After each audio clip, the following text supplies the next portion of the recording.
Salam alaikum rahmatullah, j'espère que vous allez bien. La troisième vidéo sur l'anatomie du cœur et aujourd'hui on s'intéresse à la structure du cœur. La structure du cœur. Si on réalise une coupe au niveau de la paroi cardiaque, on va remarquer que cette paroi est constituée de trois tuniques. Une tunique interne, c'est une sorte de membrane qui va tapisser la surface interne du cœur qu'on va appeler l'endocarde. Une tunique moyenne formée de fibres musculaires qu'on va appeler le myocarde. Et une tunique externe qui va former une sorte d'enveloppe qui entoure le cœur qu'on appelle le péricarde. Ces trois tuniques de la paroi cardiaque vont se disposer autour d'une partie fibreuse. Cette partie fibreuse, on va l'appeler le squelette cardiaque ou la charpente fibreuse du cœur. Donc en tout, le cœur est constitué de 4 formations anatomiques. Le squelette cardiaque ou la charpente fibreuse du cœur, le myocarde ou la tunique moyenne, l'endocarde en dedans de lui et le péricarde qui entoure le cœur extérieurement. Dans la partie qui suit, on va détailler et décrire chacune de ces parties ou de ces 4 formation anatomique. On commence par le squelette cardiaque. Le squelette cardiaque, bien sûr, c'est du tissu fibreux. Ce tissu fibreux va former 4 anneaux fibreux, 2 trigones fibreux et un tendon. Les 4 anneaux fibreux vont entourer les ostéomes atrioventriculaires. On a l'anneau fibreux atrioventriculaire droit, l'anneau fibreux atrioventriculaire gauche, l'anneau fibreux aortique et l'anneau fibreux pulmonaire. Les 2 trigones fibreux, eux, on a le trigone fibreux droit et le trigone fibreux gauche. Le trigone fibreux droit, lui, il va relier l'anneau fibreux atrioventriculaire droit et l'anneau fibreux atrioventriculaire gauche. Le trigone fibreux gauche, il va relier l'anneau aortique avec l'anneau atrioventriculaire gauche. On a également un tendon formé par ce tissu fibreux. Ce tendon va relier l'anneau fibreux pulmonaire avec l'anneau fibreux aortique. Ça, c'est le tendon. On appelle ce tendon le tendon aortopulmonaire ou le tendon du cône artériel. Quel est le rôle de ce tissu fibreux? Ce tissu fibreux va donner bien sûr insertion en valve cardiaque. Il va donner une insertion également aux couches musculaires du myocarde. Les fibres musculaires du myocarde vont s'insérer sur les anneaux fibreux. Et en ce qui concerne les trigones, eux, ils vont renforcer les anneaux fibreux. On a terminé avec le squelette cardiaque. On passe à la première couche de la paroi cardiaque. C'est le myocarde. On commence par le myocarde puisque c'est la couche la plus importante. Donc le myocarde ou le muscle cardiaque, c'est un tissu musculaire formé de fibres musculaires striées. C'est la couche moyenne et la plus importante. Elle comporte plusieurs types de fibres musculaires. On a des fibres atriales qui vont former la musculature des atriums, des fibres ventriculaires qui forment la musculature des ventricules, et on a des fibres musculaires spécifiques qui vont former un système qu'on appelle le système cardio-necteur. Ce système va représenter la seule liaison entre la musculature atriale et ventriculaire. Donc la musculature atriale et ventriculaire est séparée, ces fibres sont séparées et elles sont reliées par le système cardio-necteur. Dans la partie qui suit, on va détailler et on va décrire chacun de ces types de fibres musculaires. On commence par les fibres atriales. Les fibres atriales vont former la musculature des atriums. Cette musculature atriale est fine par rapport à la musculature des ventricules qu'on va voir ensuite et qui est épaisse. Les fibres musculaires atriales vont se disposer en arrière des anneaux fibreux, tandis que les fibres ventriculaires, eux, ils vont se disposer en avant des anneaux fibreux. On a deux catégories de fibres atriales, ou deux sortes, des fibres profondes et des fibres superficielles. Les fibres profondes sont propres à chaque ventricule, à chaque atrium, c'est-à-dire on a des fibres profondes de l'atrium droit et des fibres profondes de l'atrium gauche. Les fibres superficielles, eux, ils sont communes aux deux atriums. Elles ont une forme onciforme, elles sont onciformes et elles sont communes aux deux atriums droit et gauche. On passe aux fibres ventriculaires. Les fibres ventriculaires vont former la musculature ventriculaire. Cette musculature est une musculature épaisse par rapport à la musculature des atriums qui est fine.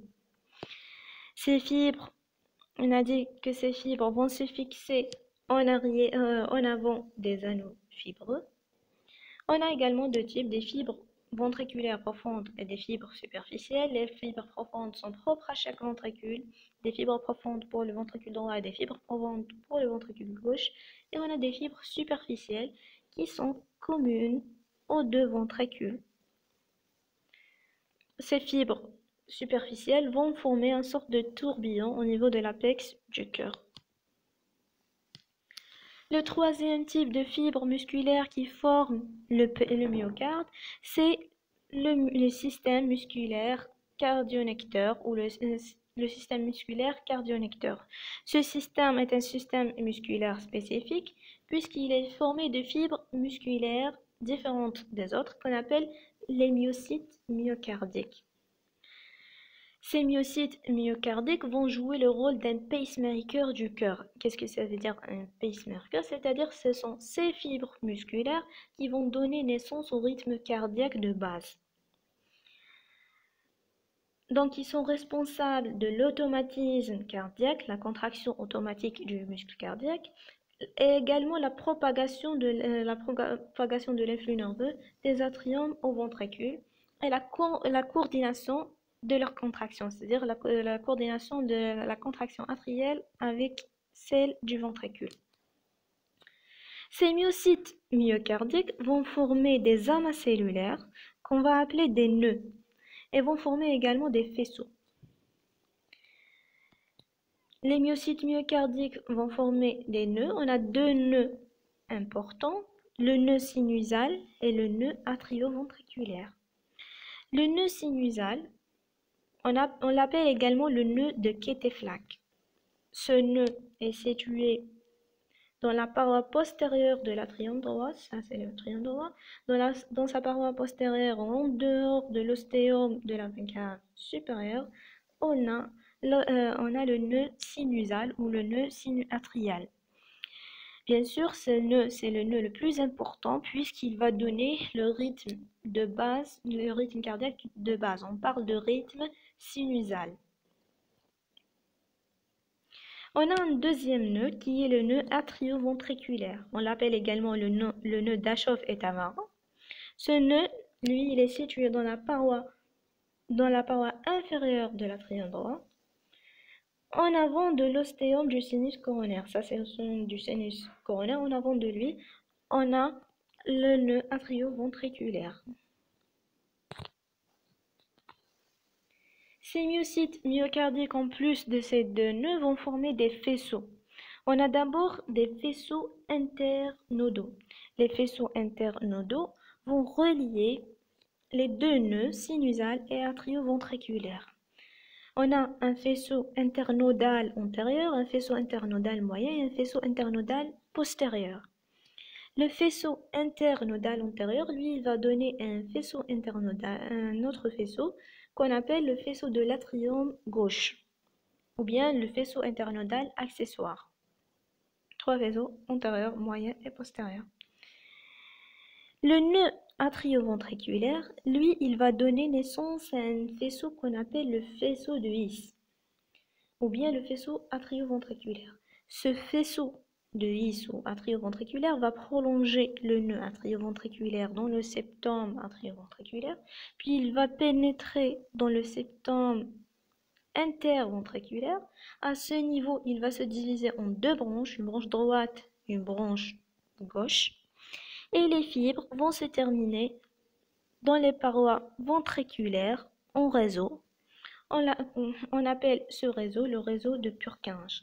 Donc en tout, ce système cardio-injecteur est formé de deux nœuds, le nœud sinusal et atrioventriculaire, des faisceaux internodaux qui vont relier ces deux nœuds, le faisceau de His, les deux branches du faisceau de His et le réseau de Purkinje. On a terminé avec le myocarde, qui est la couche moyenne et la couche la plus importante. On passe maintenant à la couche la plus interne, ou l'endocarde.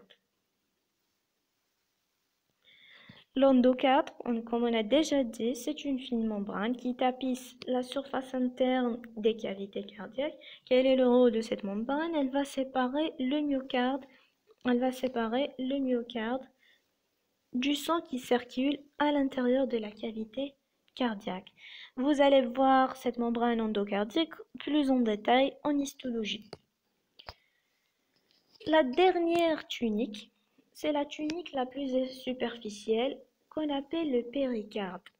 Ce péricarde ou cette tunique superficielle va former une enveloppe qui va entourer le cœur et va former un sac clos et inextensible.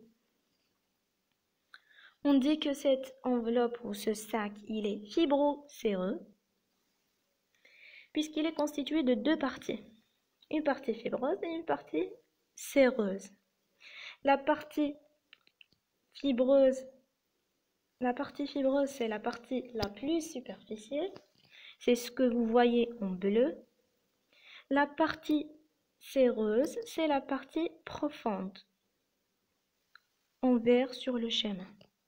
Donc deux parties, une partie profonde, une partie superficielle. La partie profonde, c'est le péricarde séreux, et la partie superficielle, c'est le péricarde fibreux.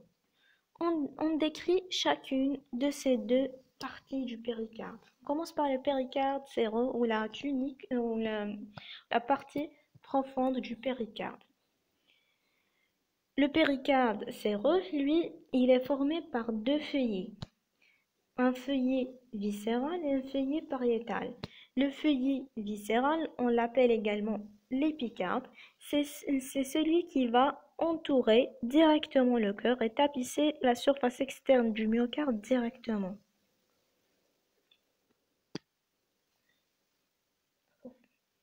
À peu près, c'est ça.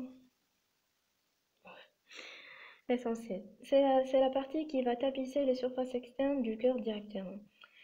Ce feuillet viscéral, au niveau de la base du cœur, il va se réfléchir.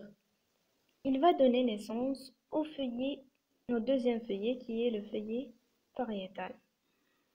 Donc le feuillet pariétal, c'est la réflexion du feuillet viscéral au niveau de la base du cœur.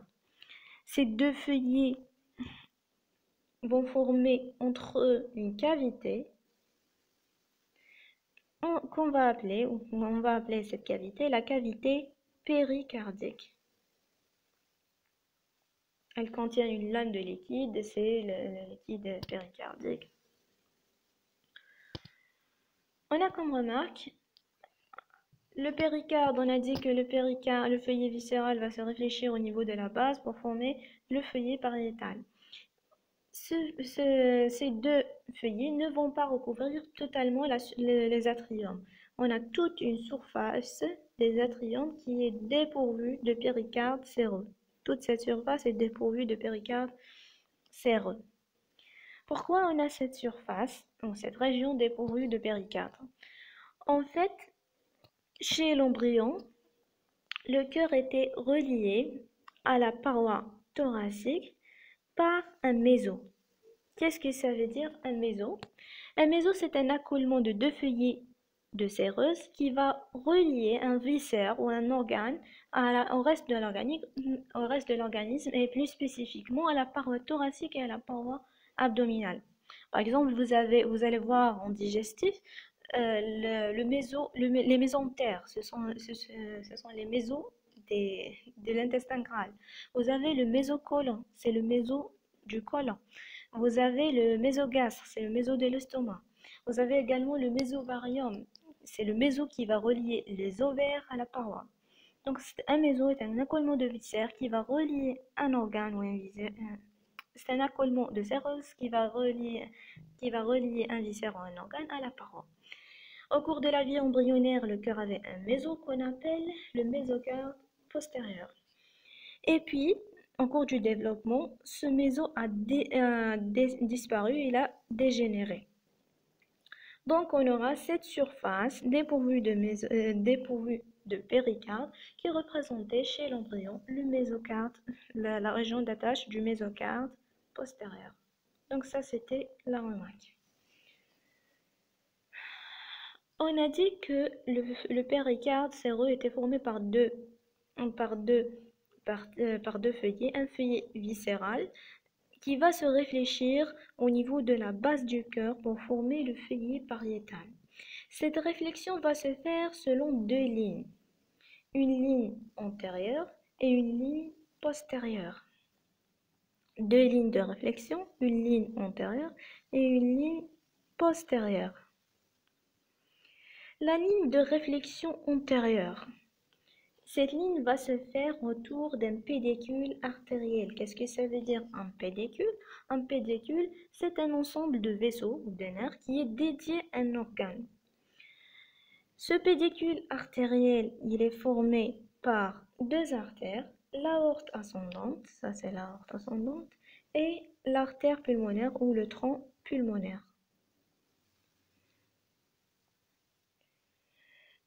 La ligne de réflexion postérieure, elle va se faire autour d'un pédicule veineux, formé de veines.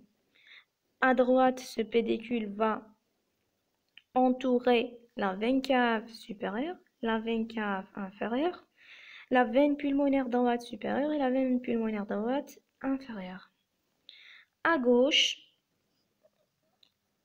ce pédicule est formé par les deux veines pulmonaires gauche supérieure et inférieure. Donc, ces lignes de réflexion qui vont se faire autour de ces deux pédicules artérielles et veineuses vont former une sorte de gaine. On parle de gaine artérielle et de gaine veineuse. La gaine artérielle va former un diverticule en avant de la portion ascendante de l'aorte. Ça, c'est la portion ascendante de l'aorte. En avant d'elle, on a la formation d'une structure qu'on appelle le croissant de Haller. Ça, c'est le croissant de Haller. La gaine veineuse, elle va pénétrer dans les espaces entre les veines et elle va engendrer des diverticules ou des structures qu'on va appeler des fossettes, des récessus et des sinus. À droite, la gaine veineuse va pénétrer entre la veine cave supérieure et la veine pulmonaire droite supérieure. Elle va engendrer un diverticule qu'on appelle la fossette rétrocave d'Alisson. Donc ça, c'est la fossette rétrocave d'Alisson. Elle pénètre aussi entre les deux veines pulmonaires droite supérieure et inférieure. Elle engendre un récessus qu'on appelle le récessus interpulmonaire droit. Elle pénètre entre la veine pulmonaire droite inférieure et la veine cave inférieure.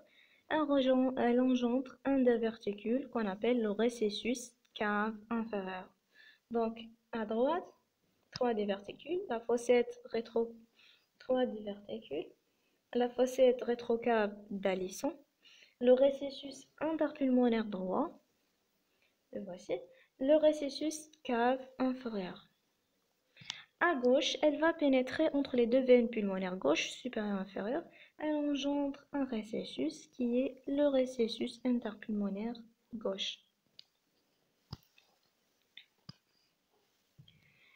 Cette gaine va engendrer aussi au centre et en arrière de l'atrium gauche, elle va engendrer un sinus très important qu'on appelle le sinus oblique du péricarde. Le sinus oblique du péricarde ou bien le cul-de-sac de Haller. Ce sinus, il est délimité par les quatre veines pulmonaires, droite et gauche.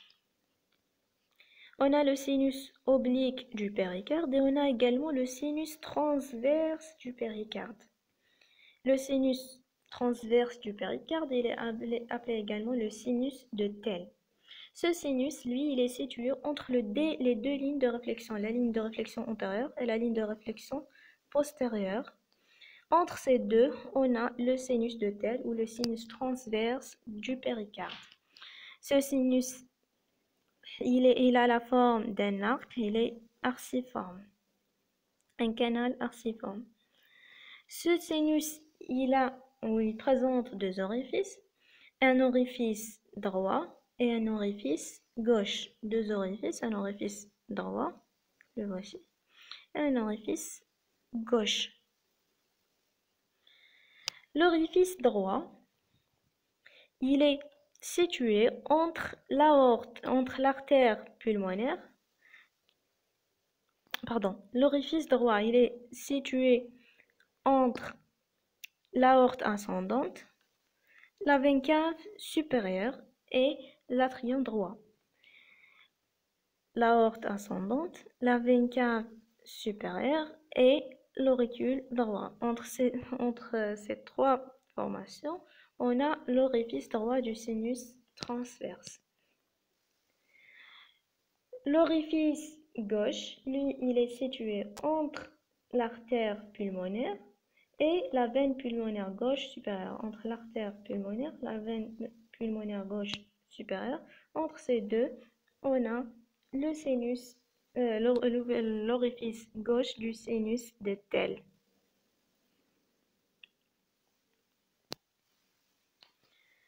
On a terminé avec la partie profonde du péricarde et qui est le péricarde séreux. En dehors de ce péricarde séreux, on a une partie superficielle du péricarde qui est le péricarde fibreux. Ce péricarde fibreux, c'est une membrane qui entoure le péricarde séreux. Elle va former une enveloppe dure et résistante. Au contraire, bien sûr, au péricarde séreux. Pourquoi c'est une membrane dure et résistante? Elle va former une sorte de protection du cœur.